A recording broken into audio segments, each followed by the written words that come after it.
రోజు Tirupati Reddy ward member కాదు, ఒక ఎమ్మెల్యే కాదు, ఒక ఎంపీటీసీ కాదు, ఒక జెడ్పీటీసీ కాదు, ఆయనకేమో 2 ఎస్కాట్లు ఇస్తారు. పరిగి నుంచి డిఎస్పీ గారు స్వాగతం పలుకుతారు, కొడంగల్కి సిఐ, మండల్లో ఎస్ఐలు, కానిస్టేబుల్ ఎస్కాట్లతో ఆయన పరిపాలన సాధిస్తాడు.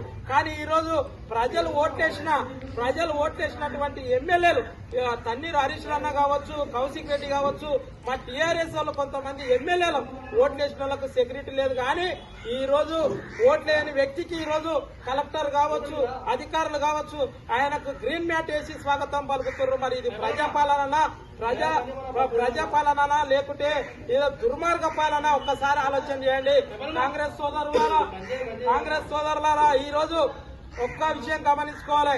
ఈ రోజు దౌలతాబాద్ మండల్లో మేము ప్రశాంతంగా ఉన్న వాతావరణాన్ని ఈ రోజు రేవంత్ రెడ్డి గారు రెచ్చగొట్టే విధంగా ఈ రోజు తెలియజేస్తున్నాడు. కాబట్టి దీనికి నిరసనగా ఈ అరెస్టులను బంద్ చేసి ప్రజాపాలన అన్నావు. ఏడుంది ప్రజాపాలన? నీ ప్రజాపాలన అంటే ఎవరు వాళ్ళు? ఇప్పుడు ఇక్కడ ఉన్న రైతులు ఉన్నారు, రైతులు ఎవరంతా పొలాలకు పోతుంటే మమ్మల్ని పోలీసులను పంపించి పోలీస్ స్టేషన్ లో బంధించడం ప్రజాపాలన?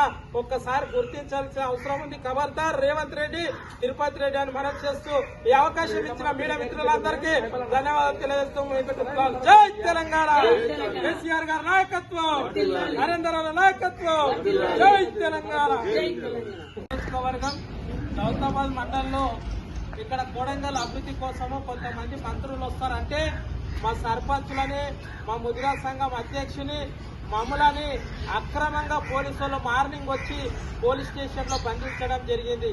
కానీ ఇక్కడ ఉన్న గెలిచినటువంటి ఎమ్మెల్యే, సీఎం అయిన రేవంత్ రెడ్డి ఈ ప్రజాపాలనలో ఏదైనా అభివృద్ధి చేస్తుంటే మంత్రులు అభివృద్ధి చేస్తే మేము సహకరిస్తాం, కానీ మమ్మల్ని బంధించి నువ్వు అభివృద్ధి చేసుకున్నాం అనేది ఇది చట్టానికి విరుద్ధం.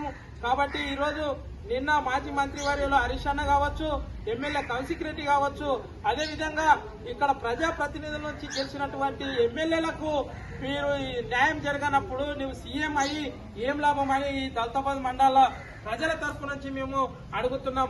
రేవంత్ రెడ్డి గారు మీకు ఒక్కటే విన్నపిస్తున్నాం, కొడంగల్ నియోజకవర్గాన్ని అభివృద్ధి చేయండి, మా దౌలతాబాద్ మండలిని కూడా అభివృద్ధి చేయండి.